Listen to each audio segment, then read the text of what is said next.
mahigit 1.5 million individuals bumisita sa mga pangunahing sementeryo sa Maynila. Simula yan kahapon para sa Undas 2024. Brigada Jigo Boy Custodio, ibrigada mo!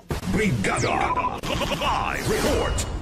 Tinatayang umabot sa halos 1.6 milyon na katao ang bumisita sa mga pangunahing sementeryo sa Maynila kahapon, November 1, para sa paggunita ng undas ngayong taon. Sa ulat ng Manila Police District, nasa 1,095,000 ang nagtungo sa Manila North Cemetery, habang 438,500 naman ang dumalaw sa Manila South Cemetery. Umabot sa 49,300 ang mga bumisita sa Laloma Cemetery at 6,100 naman sa Chinese Cemetery. Kaugnay nito, nananatiling mapayapa ang paggunita ng undas ngayong taon. Ayon sa PNP, wala silang nakikitang banta sa seguridad sa buong panahon ng undas.